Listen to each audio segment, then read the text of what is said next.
This is The Grip by the Plenteous Life. Who's standing for your greatness?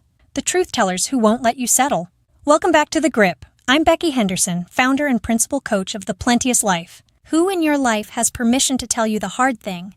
I skipped class one Friday in college. It was a summer intensive. Small class, 3 hours a day, every day. I figured slipping out early for the weekend was harmless. My absence wouldn't register. I was wrong. The following week, my professor called me into his office. He was livid. He raked me over the coals, threatened to fail me for the course, and said something that jolted me.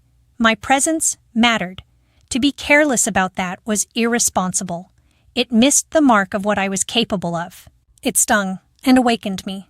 I left that conversation with a new frame. How I show up matters to others. And there's a gap between who I think I am and who I'm truly capable of being that I often can't see on my own. That gap is what today's issue of The Grip is about. More specifically, it's about the people willing to stand in it on your behalf. Standing for greatness. The people who tell you the truth. In 1985, Mike Binder was a 27-year-old comedian and had just landed 5 minutes on Letterman. He'd finally made it. His agent called the next day and fired him. The agent was Marty Klein, a heavyweight who represented Steve Martin and Johnny Cash. He had taken Mike on when Mike was a nobody, and he was done watching what Mike was doing with the opportunity. The call came at 2 p.m. and woke Mike from a dead sleep. He'd been up all night partying after the show. Marty was direct. I never fire anyone off my list. I just leave them there and wait for them to fire me. But I don't want to represent you. You're wasting so much talent and so much life with the drinking and the drugs. You're too talented for me to sit here and watch you do this to yourself. I'm out. Mike went out that night and did more of the same. Got drunk, got high, told his friends how wrong Marty was. Everyone around him could see the issue too. They were just too nice to say it. About a month later, Mike walked into his first AA meeting. At his 2-year anniversary, someone told him to call Marty. Mike was reluctant, ashamed.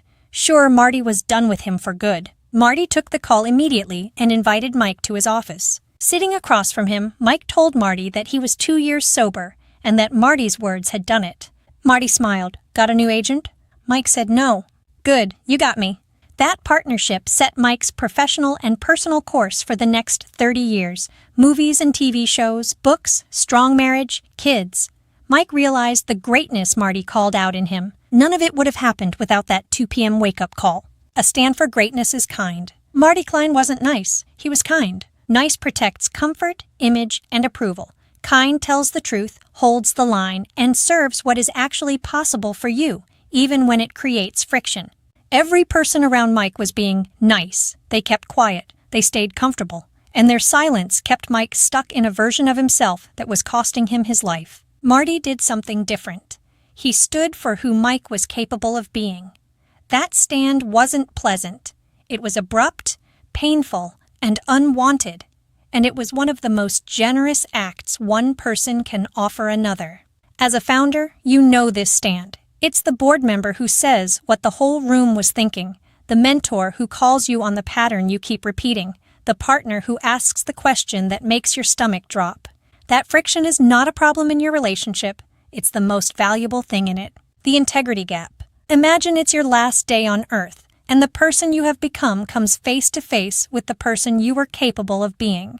That gap is a matter of integrity. To leave potential undeveloped to allow beliefs, habits, and tolerations to block what you're actually capable of is compromised integrity, not a moral failure, a misalignment of purpose and choices. Most founders can point to at least one Marty Klein moment in their past, a conversation that stung, a truth they initially rejected, a stand someone took that they did not ask for, did not want, and could not forget. What do you do when these relationships call you to integrity? Do you distance yourself from the friction, or do you lean in? Build truth-telling relationships. 1. Who in your life will tell you the truth? Name them. If you can't name anyone, that's your answer. Visionary builders at scale are often the loneliest people in the room, surrounded by people who either need them or fear them. Honest voices don't accumulate by accident. They require cultivation, giving someone explicit permission to tell you what they see. 2. Who are you standing for? Who in your world needs you to be Marty for them right now? The team member you've been nice to instead of direct with. The colleague you've watched drift for months without saying anything. the person who needs the 2 p.m. wake-up call. Who you're becoming will grow in direct proportion to the truth-telling relationships you build. If you are already subscribed to the Grip through email, make sure to check your inbox for this issue. We've included a powerful tool, the Truth Teller Relationship Builder, to help you intentionally design your relationships to handle the straight honesty your growth depends upon. If you're not yet subscribed and want access to additional self-mastery tools like this, join our community today at plenteouslife.com and you'll get new tools as we make them available. The people who stand for your greatness will sometimes look like the problem. They'll say the thing no one else will say. They'll create friction where everyone else has offered comfort. And if you're paying attention, you'll recognize the generous gift you've been given. It's someone who sees more in you than you're currently living. That's worth protecting, and it's worth being. Keep creating. Check out the library of resources we've made for you on this channel and sign up to have additional tools delivered straight to your email box every Thursday. Join us at plenteouslife.com/The Grip. This has been another issue of The Grip. From all of us at the Plenteous Life, may you prosper in every way.